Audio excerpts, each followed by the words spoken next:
Hey, what's up everybody? It's James Malinchak here, founder of www.bigmoneyspeaker.com, and I'm here with one of my old dear friends who's been a teacher and a mentor forever for me, Mr. Jack Canfield. Jack, thanks for being here. My pleasure. Appreciate it. We're here at my house in Las Vegas, and we're going to shoot a little bit of pool, and I'm going to interview Jack, and you may know Jack from his mega best-selling book series, Chicken Soup for the Soul. And how many copies sold now? 125 million in 47 languages.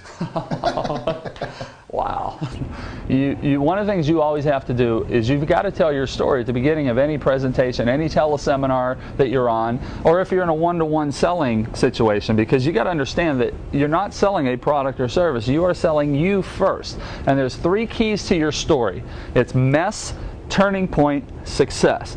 So mess, turning point, success. And the reason you have to have the mess and talk about your mess of where you started and how you didn't have what you may be blessed to have now is because that instantly causes a connection with the audience. That, wow, you know, she's just like me. She didn't wake up one day and just have it. She wasn't born into it. She went through some struggles that I may be experiencing. That's one of the things I always teach the speakers. Well, one of the things that I think beginning speakers make a mistake about, they think they have to look perfect.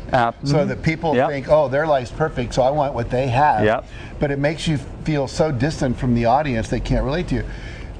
Lisa Nichols, who was in The Secret, you know Lisa, she has a wonderful phrase. She says, your mess is your message. Most people try to hide their mess, that they were a drug addicted, or they came from the ghetto, or they were divorced 3 times, or whatever.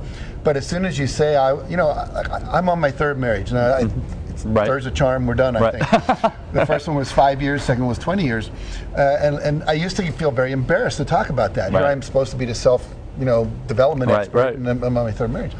And the fact is, every one of those marriages had its life cycle, and they were good, and then they ended.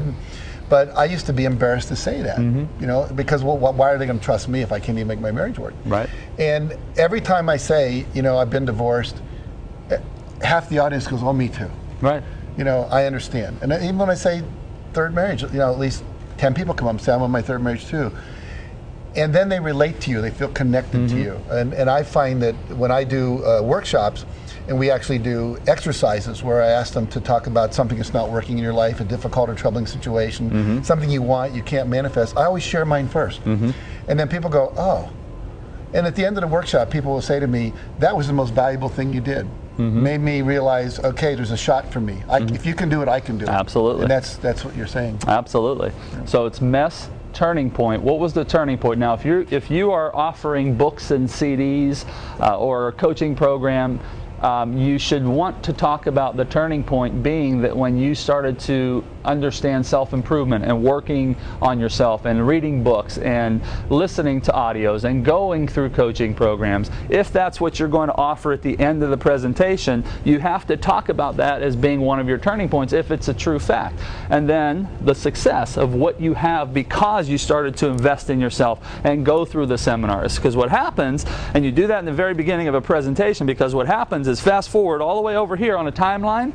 When you get over here and now you offer your books, your CDs, and your coaching programs, it's in their unconscious mind that that was the turning point for you, and therefore this could now be that turning point for them if they invest in your information. So there's a whole psychology on how this works here when you're putting a presentation together where you want people to invest. See, I am not a big believer, Jack, in selling stuff. I'm a big believer that make people come to the inevitable conclusion in their minds that they need more of you. You gave them great value, they relate to you, and now they want to take more of you home. Absolutely. You know, so mess, turning point, success for your story is crucial. It's crucial for your success if you want more of your great information going home with them so that you can enrich their lives when they need it. They don't need help in that seminar room. They need help when they get home and they're out on the street and they're by themselves, because in that seminar room they're in a safe environment. They need help when they are outside of there, when they're home and they have nowhere to turn. That's where they turn to your coaching program, your books, your CDs, your seminars, whatever it is that you offer them.